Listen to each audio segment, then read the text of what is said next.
അനുഭവിച്ചിട്ടുണ്ട്. എവിടെയെങ്കിലുമൊക്കെ കുറവുകൾ, പോരായ്മകൾ വന്നിട്ടുണ്ടോ എങ്കിൽ മാപ്പ് ചോദിക്കാം. അനുതപിക്കുന്ന ഹൃദയത്തെ ഒരിക്കലും അവിടുന്ന് തള്ളിക്കളയുകയില്ല.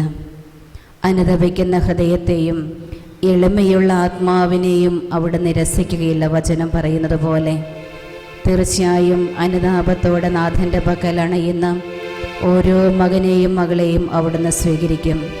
പ്രിയപ്പെട്ടവരെ, ഇന്ന് പ്രത്യേകമായി നമ്മൾ വരങ്ങളാൽ നമ്മുടെ ജീവിതം ജ്വലിപ്പിക്കണമേ എന്ന് പ്രാർത്ഥിക്കുകയായിരുന്നു. സഭയെ ശുശ്രൂഷിക്കുവാൻ കർത്താവ് തരുന്ന വരങ്ങൾ സ്വീകരിക്കുവാൻ നമ്മെ തന്നെ നമ്മൾ ഒരുക്കുകയായിരുന്നു. നമുക്ക് നമ്മിലേക്ക് തന്നെ തിരിഞ്ഞു നോക്കാം. ഇനിയും എന്നിൽ എന്തെങ്കിലും കുറവുകളുണ്ടോ?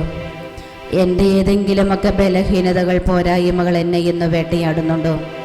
ഈ ആരാധനയിൽ പൂർണ്ണമായൊരു സൗഖ്യം കിട്ടുവാൻ നമ്മൾ ആഗ്രഹിച്ച് പ്രാർത്ഥിക്കുകയാണ്. സഭാ ശുശ്രൂഷയ്ക്ക് വേണ്ടി വരങ്ങളാൽ നിറഞ്ഞ് സഭയെ വളർത്തുവാൻ വേണ്ടി എൻ്റെ ജീവിതം ഞാൻ സമർപ്പണം ചെയ്യുമ്പോൾ പ്രിയപ്പെട്ടവരെ തിരിച്ചറിയാം, ആദ്യം എനിക്ക് തന്നെ സൗഖ്യം കിട്ടണം. ഞാൻ പൂർണ്ണമായി സുഖപ്പെടുമ്പോഴാണ് എനിക്കും മറ്റുള്ളവരെയും ക്രിസ്തുവിലേക്ക് അടുപ്പിക്കുവാൻ സാധിക്കുക. മുറിവേറ്റ എൻ്റെ മനസ്സിന് സൗഖ്യം കിട്ടി.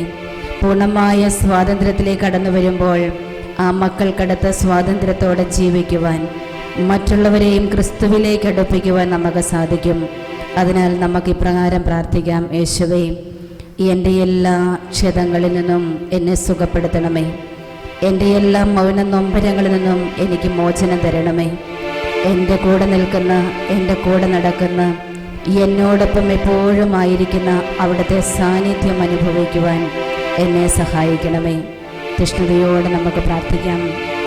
അല്പസമയം മൗനമായിരുന്നു കൊണ്ട് എൻ്റെ ഈശോ തുടർന്നുള്ള നിമിഷങ്ങളിൽ ഈ അൾത്താരിലേക്ക് കടന്നു വരുമ്പോൾ അവനെ സ്വീകരിക്കുവാൻ നമുക്ക് നല്ലതുപോലെ ഒന്നൊരുങ്ങാം.